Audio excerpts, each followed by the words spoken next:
What's going on, everybody? It's Chris with Committed 3D Tech, and yes, we're back reviewing more of the Hivemapper DashCam. Now, I made a video about this recently. If you want a review of what the Hivemapper is, I'll put a link for that down in the description. Brian down at Hivemapper actually sent me a BlackVue DashCam and allowed me to kind of beta test the user interface for the Hivemapper, so I get to show you what the preview of what it's gonna look like when we actually get our dash cams shipped out to us, what the workflow kind of looks like. I'm gonna give you the pros, the cons, the good, the bad, the ugly, and then of course we're gonna talk about why I'm excited about the Hivemapper and what this means for decentralized mapping data. Now, if you want to get your very own Hivemapper, there is a link down in the description.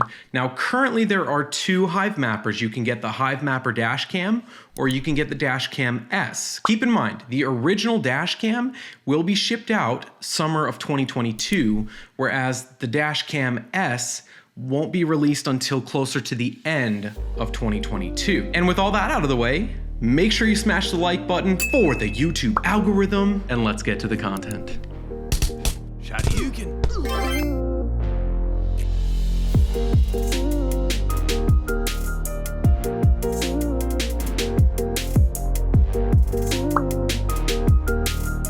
All right, so the first thing, I just want to re-emphasize why I'm excited about Hivemapper. Mapping data for Google Maps alone was valuated years ago at $1.5 billion annually. And so the fact that Hivemapper is looking to decentralize mapping data is going to do a few things. One, it's going to improve the data that we provide. Same thing like what Tesla's doing for self-driving car algorithms.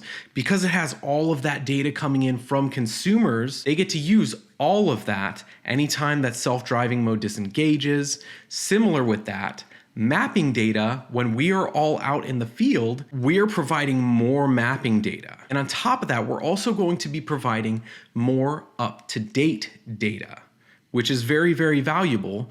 One of Hivemapper's main points is that they're going to have 90-day or fresher mapping data for customers. So it's pretty cool for a couple reasons. As miners, we're constantly going to be needed. That provides longevity for mining rewards that we'll be getting. The other reason is because customers get fresher data at a cheaper price. Win-win. Win. Because we win, the customers win, and Hivemapper wins as a company. So it's really, these are the types of companies that I look to invest in early on. And then of course, the other thing that I'm excited about is that you're about to smash the like button. If you haven't done that already, just tap it until it turns blue. It really helps push this video forward to a larger audience, and that way more people can learn about this and benefit from building this technology early on, rather than just finding out about it later on. Okay, let's talk about the pros and the cons. So let's talk about the pros first. The number one thing was that it was so easy to set up. Now, I did run into one issue with mine, and that is that my state has a toll tag, and they require you to put it right in the center where the dash cam would be needing to be visible. So, as you can see in this B-roll, I opted to do a side facing, which is one of the pros of this, is that not only can you mount up to two dash cams per vehicle, but you're also able to mount a forward facing and or side facing. So I opted in for the side facing because that fit my needs the best. Now keep in mind, I'm looking for solutions. I do actually want two dash cams because I assume that's gonna help me earn more rewards. So the setup was super easy though.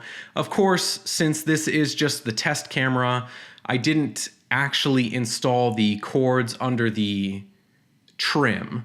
That would have taken a little bit longer, but even still, they provide all the tools and it's going to be really easy to be able to do. Another pro is that I was able to use my GPS simultaneously. That was something I was very concerned about as I was installing it because, you know, even though we're mapping, we want to make sure that we're able to be able to get directions on our phone. I don't carry multiple phones. I'm assuming that most of you don't carry multiple phones. And so this was one thing that I wanted to test out. It worked seamlessly, no problems at all, and I really was happy about that. One issue I did run into was that my Apple Music would stop playing after about 15 seconds. Now, this started happening about halfway through my 48-minute drive. And when I was trying it again this morning, I didn't experience that at all. I'll keep you posted on that. I've been in contact with the crew at Hivemapper. I don't think it's going to be an issue moving forward. That's not something that Hivemapper is just going to leave and let let you be mapping and not listen to your music. They're going to find a fix for that regardless, even if it is an issue with something other than just locally on my phone. Another pro is that this dash cam, you're able to use it like a normal dash cam. You're not just taking the data and giving it to Hivemapper to sell, although that's great, but let's say you get into a car wreck. The videos from the dash cam are actually stored on the SD card. Now, I will say that is also a con. I would love for the footage to go straight into your app or to be uploaded somewhere. I realize for Hivemapper that would be maybe costly to be storing all of that footage for people to use, but that's something that I would really like to see, is to have more of an ease of use. Because you actually do transfer the videos from the SD card onto your phone, and that's part of the workflow. When you're done mapping, those videos transfer onto your phone, and then you upload them to the Hivemapper database. And I'll show you some of the workflow here as we're talking about this. So that is another issue with it though, is that transfer time does take a considerable amount. Essentially, when you finish your drive and you park your car, you really have to wait for all of those videos to transfer from your dash cam onto your phone. Now, you don't have to wait for them all to upload. And in fact, another pro is that the uploading process can be defaulted to only upload on Wi-Fi. And so you can put in certain Wi-Fi networks and it'll automatically start to upload whenever your phone is connected to that network. The other con is there's a heavy data usage. And so if you don't have an unlimited plan, or your plan actually throttles you after a certain amount of data usage, then this might be a little bit of an issue. I'll show you a screenshot here.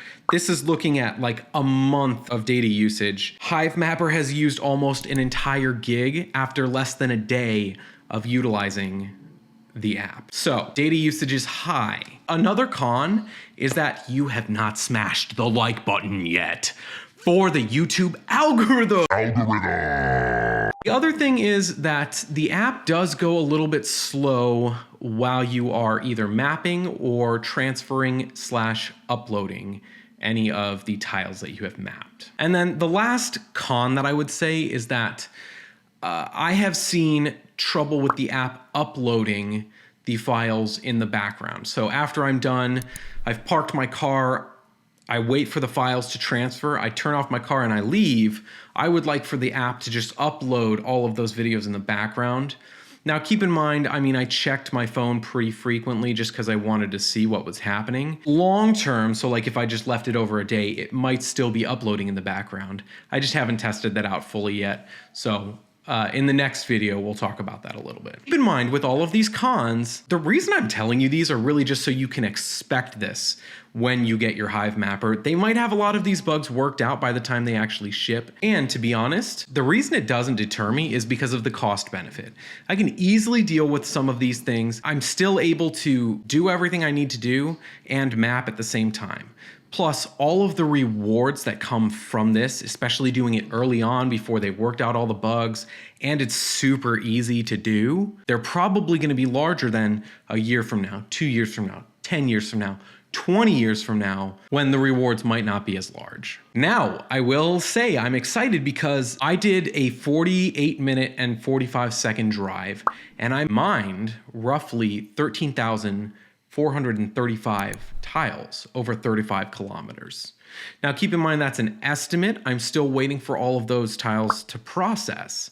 And so like I said, I'm gonna do the exact same thing that I did with Helium, with Match X, with XYO. I'm gonna make sure to keep coming back and giving y'all updates on everything that this company is doing, how the mining is working, my mining rewards, and how much I've earned over time. I'm gonna give you updates on all of that. So if you haven't subscribed, make sure you do that. So there's the initial review. I'm really excited to get my Hivemapper DashCam because I just love what this company is bringing to the space, decentralizing mapping data, making it affordable, and spreading it out for a win across the board, not just for the company and for the customers, but also for us as contributors. If you haven't subscribed, like I said, I've got a lot more content coming out. So anything related to crypto, tech, and investing platforms, make sure you turn the notification bell on, and that way you'll get notified anytime I come out with a new video. If you haven't smashed the like button already, you know what to do. I couldn't do what I do without all of you, and so I want to make sure that I continue to show all of you gratitude,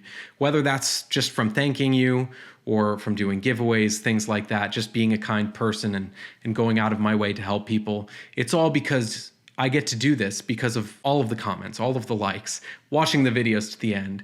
And so I'm really thankful for all of you. And with that out of the way, thanks for stopping by. My name's Chris with Committed 3D Tech, and we'll catch you next time. Shout you can.